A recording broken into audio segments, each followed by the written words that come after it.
آمنت بالله وملائكته وكتبه ورسله واليوم الآخر والقدر خيره وشره من الله والبعث بعد الموت لا إله إلا كتبه ورسله واليوم الآخر والقدر خيره وشره من الله والبعث بعد الموت. Fidèles téléspectateurs et téléspectatrices de Shalom Télévision, nous vous saluons avec la salutation de paix. Assalamu alaikum wa rahmatullahi wa barakatuhu. Vous avez bien fait de choisir de rester scotché sur Shalom Télévision, car aujourd'hui, nous sommes là, nous vous apportons et nous vous amenons chez vous une nouvelle émission. Pourquoi l'islam? Pourquoi l'islam est une émission de la communauté musulmane Ahmadiyya au Congo. Et ici, sur le plateau, vous aurez les services de votre aimable serviteur, Juma Ahmed Kanda. Nous sommes là parce que nous avons constaté qu'il y a eu les mauvaises interprétations des enseignements de l'islam d'un côté et de l'autre, une mauvaise image de l'islam que certains sont en train de véhiculer dans le monde aujourd'hui.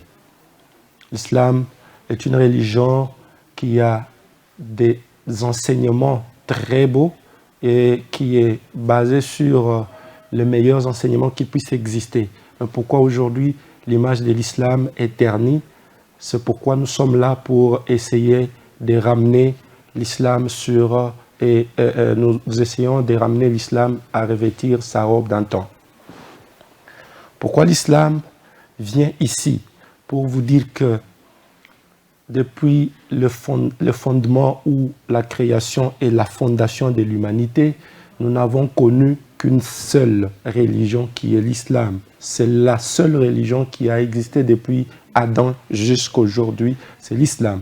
Nous allons vous le prouver et nous allons vous dire pourquoi. Et là, par la même occasion, nous appelons les gens à revenir à la création et à revenir à l'islam.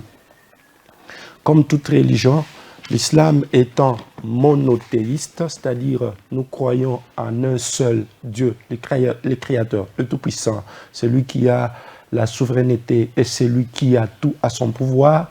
Il n'a pas d'ego, il n'est le Père physique de personne, ni le Fils de personne. Il se suffit à lui-même. Toute religion poursuit 4 objectifs. Premièrement, chaque religion est en train de tout faire pour amener les gens à connaître Dieu, le Tout-Puissant, le Créateur. Et beaucoup sont en train de s'évertuer dans ce sens pour pouvoir ramener les gens à la reconnaissance de Dieu, connaître Dieu. Parce que la première des choses dans une religion, il faudrait connaître Dieu. Si vous ne le connaissez pas, comment allez-vous l'adorer? Nous devons connaître Dieu. Et il y a certains qui sont même en train d'amener les autres dans des déroutes avec des enseignements qui amènent les gens à adorer les créatures et les hommes. Alors, pour nous, nous sommes là pour essayer d'empêcher les gens d'adorer les créatures, d'adorer les hommes, ce que nous appelons les shirk. Dieu n'est ni le Père, ni le Fils de personne, il est seul, il est l'unique. Il n'y a pas 3, il n'y a pas 4, il n'y a pas 5 personnes en Dieu. Alors, la première chose qu'une religion doit faire pour le peuple, c'est les ramener à connaître Dieu, à connaître les créateurs. Deuxièmement, chaque religion doit donner au peuple, aux individus, aux hommes, un code de conduite pouvant gouverner leur façon de faire les choses. Parce qu'en connaissant Dieu, nous devons maintenant être établis sur une loi, sur un code qui va nous amener à être toujours soumis à sa volonté. Et là, c'est là que la religion intervient pour pouvoir nous donner ces codes. Et ces codes nous donnent notre façon de vivre et nous donnent aussi ce que nous pouvons appeler le code de conduite et de moralité. Parce que sans ces codes, nous n'allons jamais être différents des créatures inférieures qui sont des animaux et d'autres. Nous devons avoir ces codes pour pouvoir être différents et vivre la volonté de Dieu. Et troisièmement, une religion doit donner à l'humanité, à sa communauté ou à toutes les communautés, des règles ou des règlements pour leur gouverne politique, sociale et économique. Parce que nous ne pouvons pas dire que quand vous êtes pratiquant d'une religion, vous n'allez pas gérer votre vie sociale. Et votre social, vous allez faire ça comment? Par rapport aux enseignements de la religion. Donc, toute religion doit être là pour, en troisième position, après avoir amené les gens à connaître Dieu, les seuls créateurs, les seuls dieux. Deuxièmement, ils amènent la religion, amène le code de moralité et de conduite. Et troisièmement, on nous apporte le règlement pour pouvoir gouverner notre façon de vivre, notre social, notre vie politique et économique. Et enfin, la religion est là pour enseigner à l'homme la réalité ou les réalités sur la vie après la mort. N'importe quelle religion, vous allez toujours voir qu'après on vous dira, si vous faites ceci, vous respectez tout ce qui avait été donné auparavant, vous irez après votre vie, vous irez soit dans la vie que nous appelons le paradis ou dans la vie que nous appelons l'enfer. Là, c'est après la mort et chaque religion doit être préparée et être en mesure de préparer ses adeptes à cette vie après la mort. Alors, quelle est la place de l'islam dans tout ça? Nous avons bien dû reconnaître de problèmes avec la religion que nous sommes en train de vous présenter aujourd'hui. Aujourd'hui, si vous présentez l'islam à quelqu'un, on va vous traiter des terroristes, on vous traitera des marabouts, on vous traitera des mots qui sont contre les vrais enseignements de l'islam. Alors, pour enlever cette saleté de mémoire de plusieurs, nous nous sommes dit, nous devons atteindre une grande portion de la population et nous avons choisi Shalom Télévision pour ce faire. Ainsi, Dieu, pour établir les trois objectifs de la religion, il a commencé depuis les fondements du monde avec l'envoi de prophètes régionaux, de prophètes nationaux et enfin de tout, il a envoyé un prophète avec un code universel et ce prophète, c'est le prophète de l'islam. Mais ce n'est pas lui qui apporte l'islam comme religion parce que nous disons que l'islam comme religion a existé depuis la création de la terre. Parce que l'islam, c'est quoi?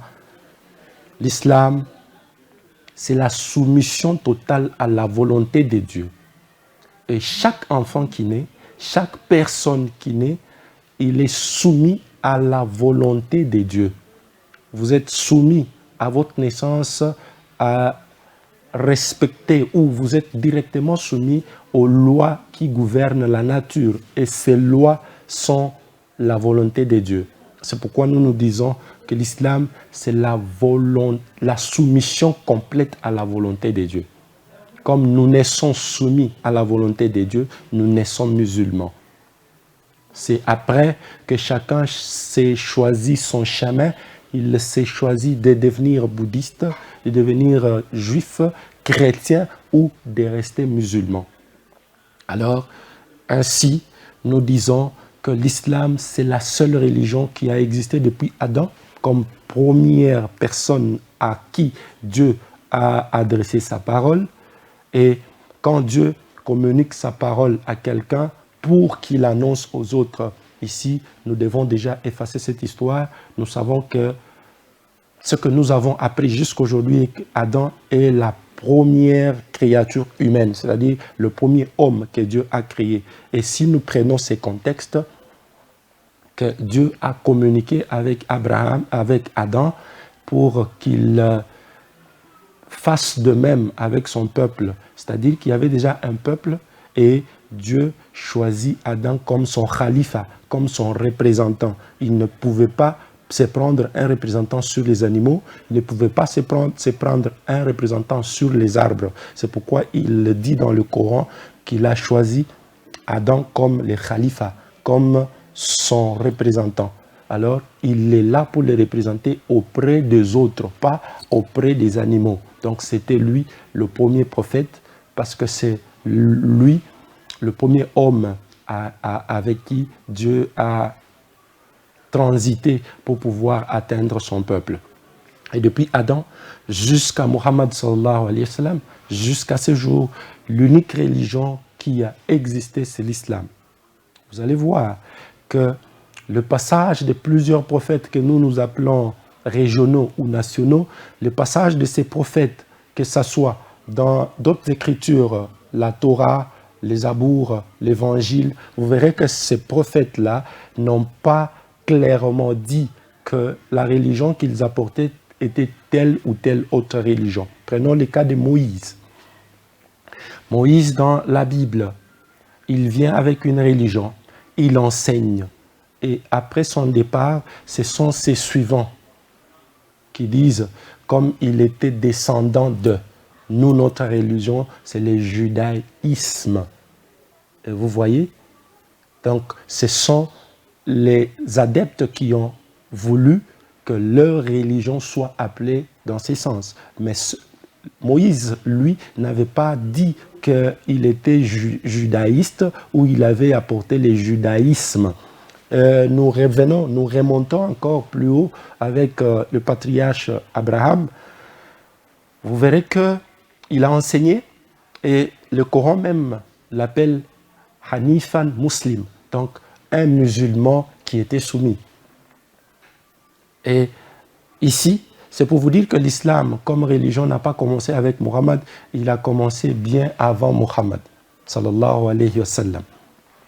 Et Isa ibn Maryam alayhi salam, Jésus, fils de Marie, quand lui arrive, et il essaie encore de clarifier cette histoire par sa façon de prier. Il priait en se prosternant, en faisant tous les mouvements comme le font les musulmans aujourd'hui. Et il saluait même ses disciples par Assalam alayhim, ce qui est la version arméenne de Assalamu alaykum, que la paix soit avec vous, comme le font les musulmans actuels. Et avant de partir, il n'a pas dit qu'il avait laissé le christianisme. C'est après lui que ceux qui étaient en train de persécuter le croyant en Jésus ont dit: nous sommes en train de persécuter ceux qui suivent le Christ, les chrétiens, qui pratiquent le christianisme. Alors c'est venu comme ça et leur religion fut appelée le christianisme. Pas que Dieu ou le prophète qui avait amené la religion a laissé le nom, mais seulement que les autres ont imposé ces noms. Mais avec l'islam, vous allez voir que le Coran dit clairement que Dieu a complété ses faveurs, il a complété sa religion. Parce que quand il vient pour parachever et compléter, il ne peut que faire pour ce qu'il avait déjà commencé. Nous allons lire dans le Saint-Coran, nous lisons le chapitre 5, Surah Al-Maïda. Nous prenons la partie du verset 4. Ba'da a'udhu billahi minash shaytanir rajim. Bismillahir rahmanir rahim. Allah Ta'ala dit: Al-yawma akmaltu lakum dinakum. Aujourd'hui, j'ai parachevé pour vous votre religion. Il a dit au prophète de nous dire, parce que il parlait au prophète et le prophète parlait au nom de Dieu. Nous allons voir que c'était d'ailleurs une des prophéties dans les anciennes écritures qu'il y aura quelqu'un qui ne va pas parler de lui-même, mais il dira tout ce qu'il aura entendu. Ici, il dit qu'Allah est en train de dire, donc ici Dieu nous parle directement. Il nous dit: Al-yawma akmaltu lakum dinakum. J'ai rendu votre religion complète. Voilà, il a complété, il a parachever notre religion. Il parachève ce qu'il avait déjà commencé. C'est pourquoi au début, je vous ai dit que la religion appelée islam n'a pas commencé avec Mohammed. C'est une religion qui existe et c'est la seule religion. Pourquoi Dieu dit ici qu'il a parachevé pour nous notre religion. J'ai parachevé aujourd'hui votre religion. Et j'ai complété ma faveur sur vous. Et j'ai choisi pour vous l'islam comme religion. Donc il annonce clairement maintenant que la religion qui était là, la religion qui est là et la religion qui sera là, c'est l'islam. Alors il nous dit que voilà votre religion, comme les autres ne l'ont pas fait. Aujourd'hui, je clarifie la religion que j'ai toujours envoyée. Votre religion, c'est l'islam. Et l'islam, c'est ça, ce que nous disons, c'est la soumission complète à la volonté de Dieu. Et tout celui qui fait la volonté de Dieu, tout celui qui est soumis à la volonté de Dieu, celui-là est musulman. Et nous allons maintenant voir comment devenir véritablement musulman en suivant ces prophètes à travers lesquels Dieu a parachevé sa mission sur la terre. Et en envoyant des prophètes nationaux, régionaux, des prophètes qui venaient deux fois seulement pour un peuple et pas pour d'autres peuples, Moïse est venu au Bani Israël, que nous disons les enfants d'Israël dans la Bible. Il a enseigné, il a donné ses codes aux enfants d'Israël, mais juste des années après lui, son enseignement était en train d'être détérioré. L'enseignement s'est détérioré par la mauvaise pratique, les mauvaises interprétations qui entraient dans la religion. Et avant que Dieu puisse agir, avant qu'il soit en colère contre ce peuple, il a envoyé un grand réformateur dans la lignée de Moïse, alayhi salam, qui est Hazrat Isa ibn Maryam, alayhi salatu wassalam. Nous disons qu'il a envoyé le Christ, Jésus, fils de Marie, que la paix de Dieu soit sur lui. Lui devait faire le travail, il devait réformer la communauté, il devait ramener les gens sur le chemin que Moïse avait établi. Et en faisant cela, il nous dit dans Matthieu chapitre 5, versets 17 et 18, il dit « Ne croyez pas que je sois venu pour abolir la loi ou les prophètes. » Donc il vient clarifier, il dit « Je suis là, vu que les gens commençaient déjà à avoir d'autres intentions à lui prêter, il a clarifié, il dit, ne croyez pas que je sois venu abolir la loi. La loi, c'était quelle loi? C'est de quelle loi qu'il parlait? C'est de la loi de Moïse. Donc, Moïse était un prophète législateur, il a amené une loi avec lui, et d'autres prophètes israélites étaient suivants et pratiquants de la loi de Moïse. Et les grands dans cette lignée, c'est Isa, alayhi salam, qui vient pour réformer la communauté de Moïse. Il dit, ne croyez pas que je sois venu pour abolir la loi ni les prophètes, mais je suis venu pour accomplir. Et beaucoup vous diront qu'ici, accomplir, c'est-à-dire annuler tout ce qui avait existé. Ça, c'est faux, parce que le verset après nous dit que car je vous l'ai dit en vérité, tant que le ciel et la terre ne passera, il ne disparaîtra pas de la loi un seul iota. Vous voyez? Donc la loi reste là, la loi est toujours là, mais lui vient pour accomplir, pour amener les gens à pratiquer, à appliquer cette loi. Et cette loi-là a aidé la religion à établir les 4 objectifs énumérés ici au début de l'émission. Et quand Dieu constatait que les gens commençaient à s'éloigner de ces objectifs que la religion devait jouer, il a amené le réformateur Isa ibn Maryam alayhi salam, qui devait ramener les gens sur la voie. Mais plus il prêchait, plus ils n'écoutaient pas, finalement, il a dit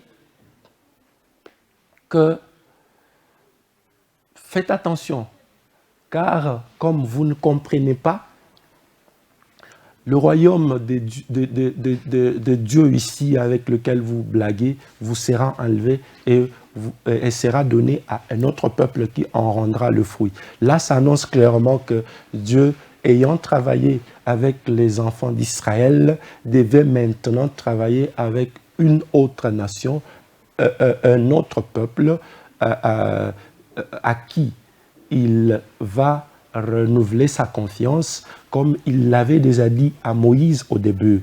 Nous allons voir tout ça un peu en détail.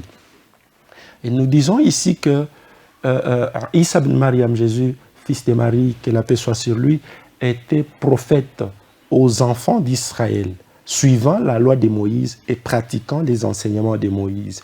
En envoyant ses disciples prêcher, il leur disait toujours: n'allez pas vers le païen, mais seulement vers les brebis perdues de la maison d'Israël, comme nous pouvons les voir en Matthieu 10, 5 et 6. Donc, il était là que pour les brebis perdues de la maison d'Israël. Pourquoi nous avons parlé de prophètes qui étaient nationaux, les autres régionaux, et les autres seulement pour un certain peuple? Comme ici, il dit: je n'ai été envoyé qu'aux brebis perdues de la maison d'Israël. Et les 12 n'étaient pas éparpillés partout dans le monde, ils étaient dans un coin et il était seulement venu pour ces 12. Et il a clairement dit que maintenant là, comme vous ne voulez pas comprendre, nous descendons à Matthieu 21, chapitre 21, versets 42 et 43, et là-bas, il rappelle à son peuple une ancienne écriture. Il leur dit: n'avez-vous pas lu dans les Écritures que la pierre rejetée sera devenue la principale de l'angle? Et là, les gens voudront vous dire que cette pierre rejetée, on fait allusion à ceci, à cela. Non, détrompez-vous, parce que lui-même dit, en parlant de la pierre qui était rejetée, qui deviendra maintenant la principale de l'angle, il dit en descendant: c'est pourquoi le royaume des cieux vous sera enlevé et sera donné à un peuple qui en rendra le fruit. Comme vous ne rendez plus le fruit que Dieu attend de vous, il y a maintenant un autre peuple qui va venir, et à ce peuple, Dieu va faire sa confiance, et à ce peuple, Dieu va communiquer, et ce peuple va rendre le fruit et va ramener la volonté de Dieu sur terre. Et là, nous revenons maintenant à Moïse, qui était le législateur, avec la loi que Jésus suivait, que Jésus pratiquait, qu'il voulait que les autres suivent, parce que jusqu'au rétablissement de tout, tant que les ciels et la terre ne sont pas passés, la loi va rester. Il dit que ce royaume des cieux, ces messages que Dieu est en train de communiquer avec vous, et vous ne prenez pas ça au sérieux, comme vous m'avez traité de la façon que vous êtes en train de le faire, maintenant je vous dis que ces royaumes vous seront enlevés et sera donné à un peuple qui va en rendre le fruit. Et ici, nous devons maintenant comprendre, il s'agit de quel peuple?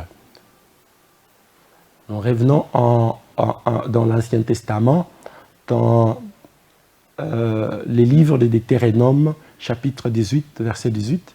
Ici, Dieu parle à Moïse et il lui dit ceci: Moïse, je susciterai un autre peuple ou un homme comme toi.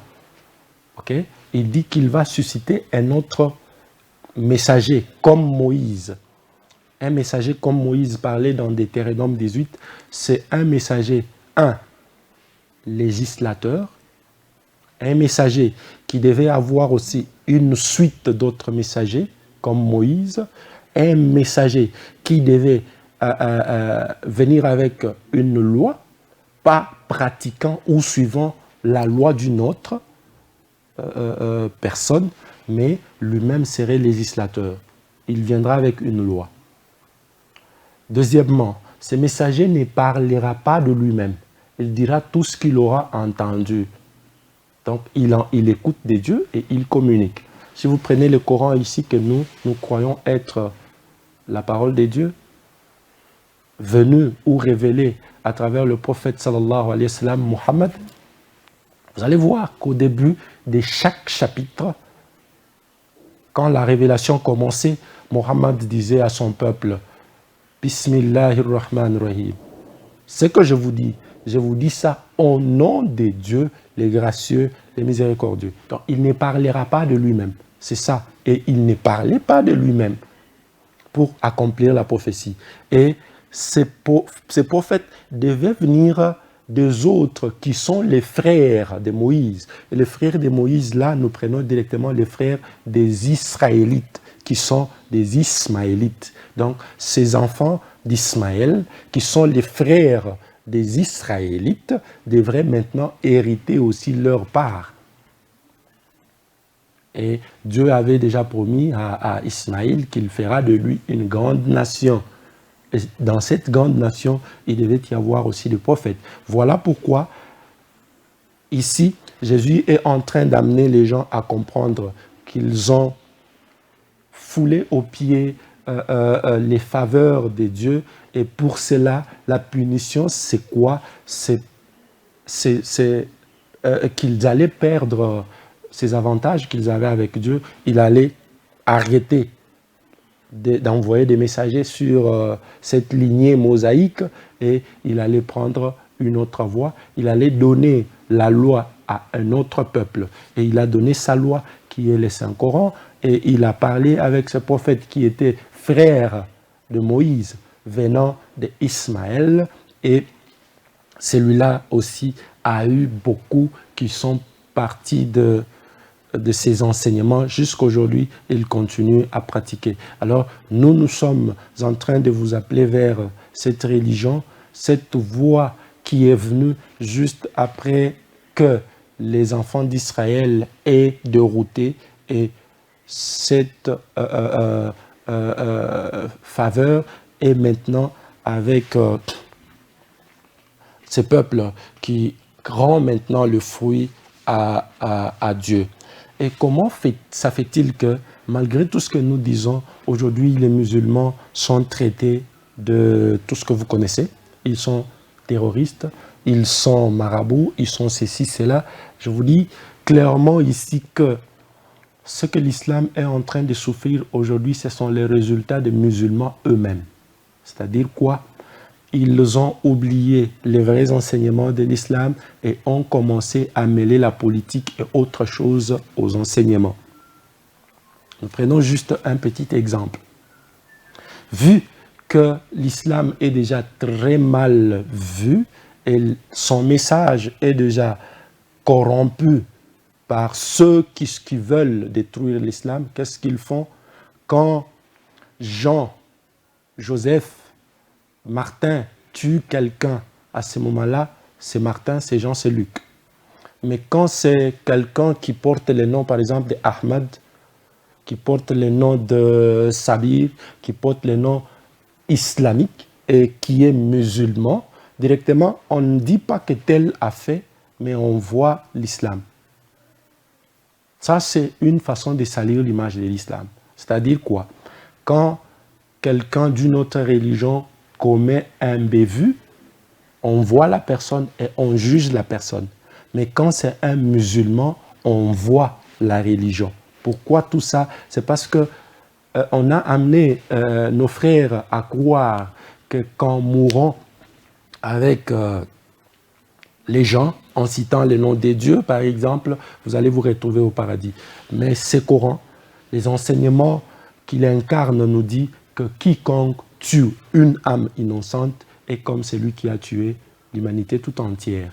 Vous pouvez penser que c'est Dieu-là qui donne sa voix, qui donne ses Corans, interdit de prendre la vie innocente. Et vous prenez cette vie-là et vous criez, vous dites Allahu Akbar et vous croyez aller au paradis. Ça, c'est une façon de mal transmettre les messages. C'est pourquoi je vous ai dit, ces enseignements ont été mal transmis. Voilà pourquoi nous en sommes là. Et aujourd'hui, vous allez voir, vous vous présentez comme musulman et les gens vous traitent directement des magiciens. Pourquoi ça? C'est parce qu'ils ont vu ce que nous, musulmans, avons fait. Je vais vous dire une chose. Quand le prophète de l'islam commence sa mission, il dit aux Bédouins, il dit aux Arabes qui vivaient dans les déserts qu'il était maintenant envoyé des dieux. Ils l'ont connu dès sa naissance jusqu'à l'âge de 40 ans. Tout le monde lui confiait tout ce qu'il avait des valeurs. Il était appelé Al-Amin, As-Sadiq, il était appelé Al-Adl, donc il était les juges, il était les justes. Mais quand il a déclaré qu'il était prophète, ces Bédouins l'ont rejeté. Un jour, il monte sur une colline et il demande à son peuple, si jamais je vous disais que derrière cette colline, il y a une armée qui voudrait attaquer la Mecque, allez-vous croire? Ils ont dit unanimement que nous allons te croire parce que depuis ta naissance, tu n'as jamais menti. Alors il a dit, si vous connaissez que je n'ai jamais menti, pourquoi aujourd'hui, quand je vous dis que je suis devenu prophète de Dieu, vous ne me croyez pas? Là, c'est pour vous dire que c'était un homme très juste, un homme très exact dans ce qu'il faisait.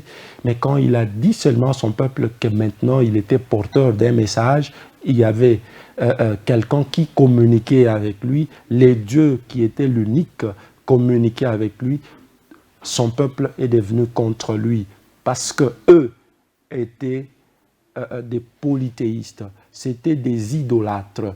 Ils avaient plusieurs dieux. On peut même dire que pour chaque jour, il y avait un dieu en arabe. Et en Arabie, il y avait un dieu pour chaque jour. Et la maison sainte des dieux, qui est la Kaaba, était remplie des idoles. Voilà, maintenant, quand l'islam commence à grandir, l'islam s'accroît tellement qu'il partait, la religion partait vite. Ils ont conquis la Mecque. Et il y a de ces gens, de ces bédouins arabes qui ne pouvaient que se protéger par accepter l'islam, mais en ramenant tout ce qu'ils avaient comme magie et autre chose au sein de l'islam. Maintenant, voilà ce qui arrive. Je suis congolais, je suis à Lubumbashi, je vois un arabe qui m'amène une nouvelle religion. Et en pratiquant sa religion, il fait des trucs un peu du genre la magie des dents. Je ne peux que croire. Pourquoi? Parce que lui m'apporte la religion. C'est comme ça que ces histoires ont intégré l'islam et ont sali l'image de l'islam. C'est pourquoi je vous ai dit que si aujourd'hui nous sommes mal vus, c'est par rapport à ce que nous, musulmans, avons fait. Et aujourd'hui, là, nous venons pour essayer d'effacer ces histoires et ramener l'islam dans sa plus belle robe d'antan. Revenons au sujet. Nous sommes en train de parler aujourd'hui de l'islam parce que progressivement, nous allons commencer à prendre des thèmes et des sujets sur lesquels nous allons pouvoir débattre en long et en large. Et je ne serai pas seul. Je serai accompagné des autres qui vont commencer à éclaircir tant soit peu plusieurs questions que vous avez, plusieurs sujets que vous avez sur l'islam. Parce que si nous sommes là aujourd'hui, ce n'est pas un hasard, nous sommes là pour pouvoir répondre à ces questions que vous vous posez sur l'islam. Maintenant est venu le temps de vous appeler et de vous inviter vers cette religion monothéiste dans laquelle nous croyons qu'il n'y a qu'un seul Dieu. C'est lui, le créateur de tout. Il n'est ni le père de personne, ni le fils de personne.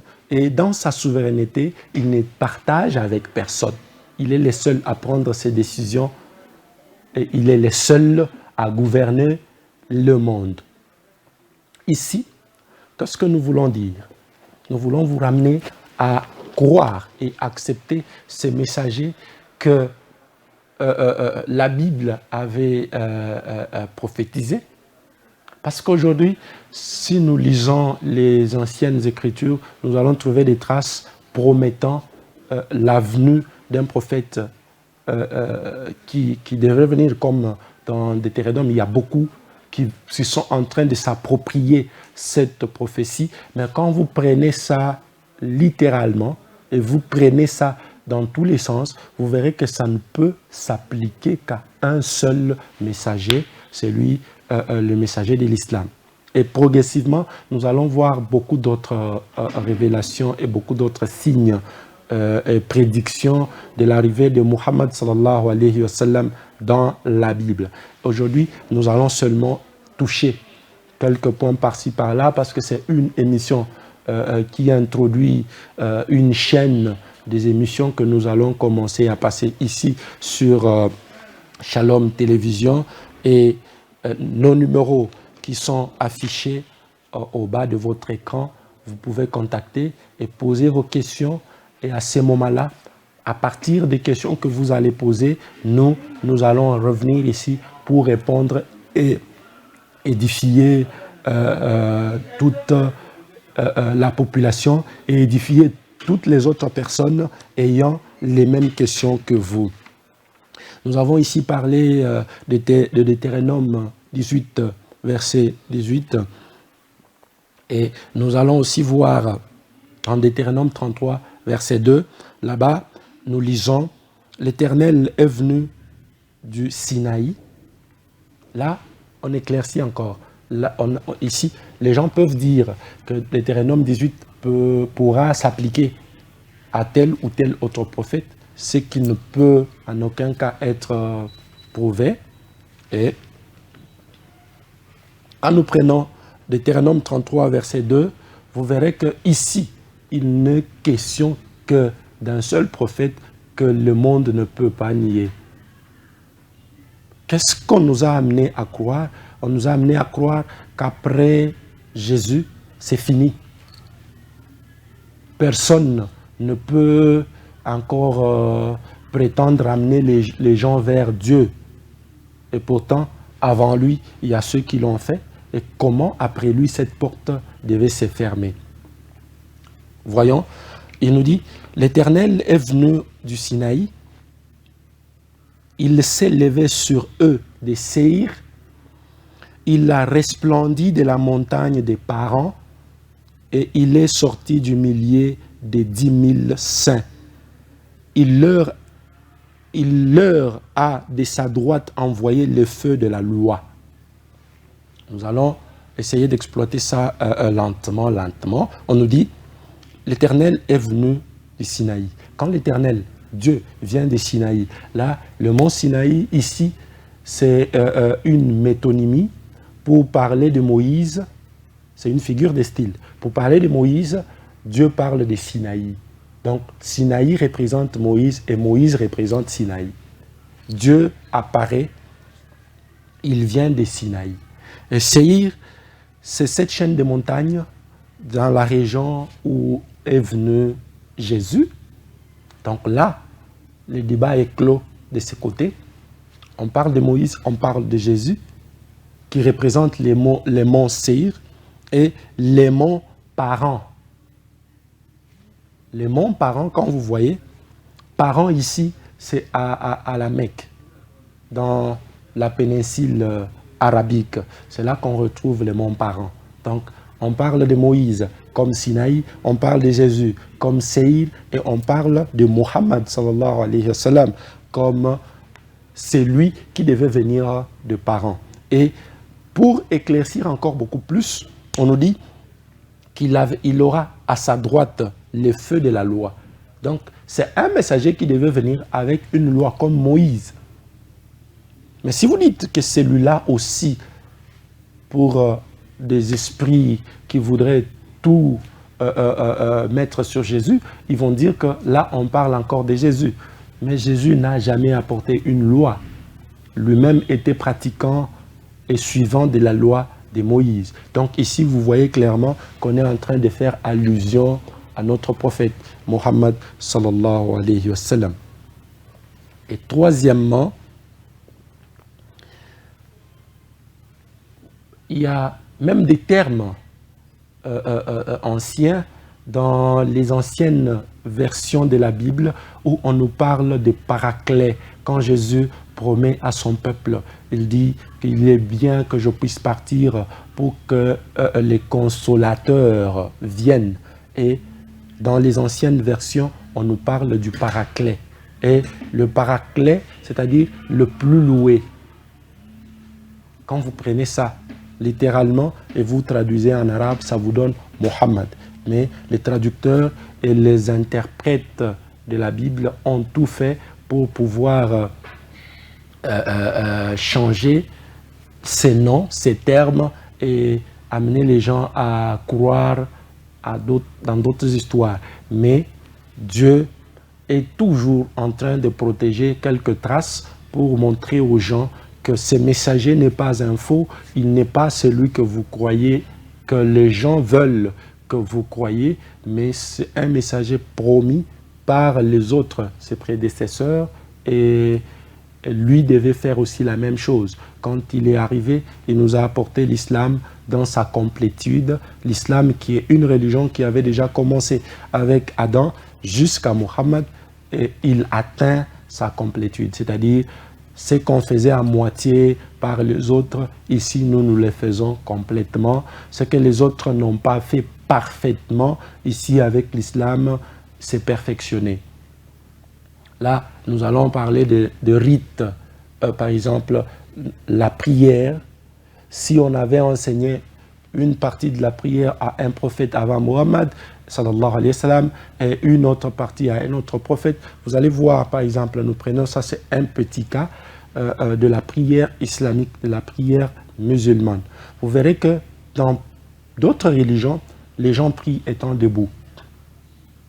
Ça, c'est une religion. Quand vous priez, vous ne devez que être debout.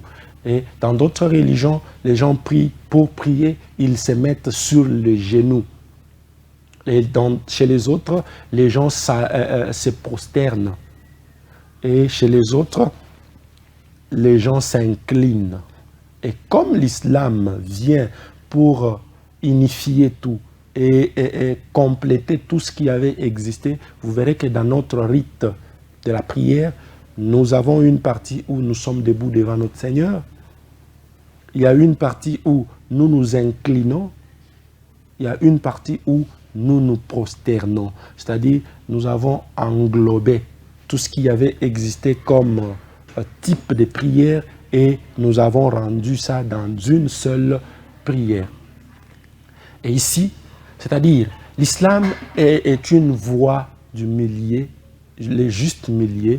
Il vous propose de suivre ni la gauche, ni le droite, mais rester au milieu.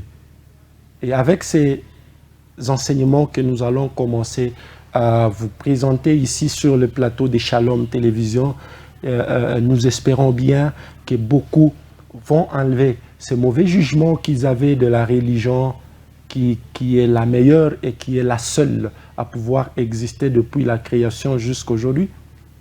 Et les autres apprendront et nous sommes en train de viser dans ce sens les vivre ensemble. Parce que l'islam, c'est la paix.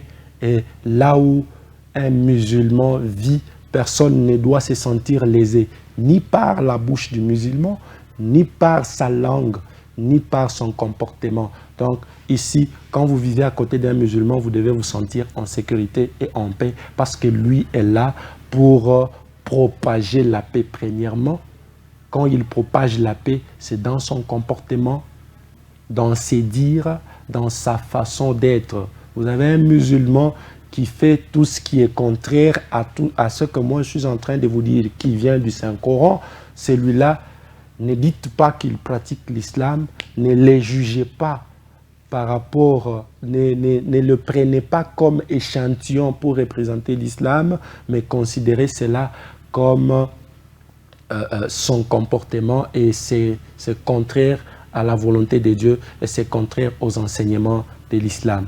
Nous devons enlever cette histoire de voir quand un musulman commet quelque chose qui est contre la loi, vous condamnez l'islam. Nous devons arrêter ça et quand c'est un chrétien, quand c'est un bouddhiste, quand c'est, je ne sais, un hindou, là, on ne voit que la personne, on ne voit pas sa religion. Nous devons arrêter. Pourquoi? Parce que c'est l'image de toute une religion basée sur des très beaux enseignements que nous sommes en train de salir, et c'est ce que le média présente aujourd'hui au monde, et c'est ce que le monde pense que c'est ça l'islam. Alors pour faire cela, on ne pouvait pas prendre une épée, nous ne pouvons que passer aussi par le média pour essayer de laver l'image imposée à l'islam par les autres.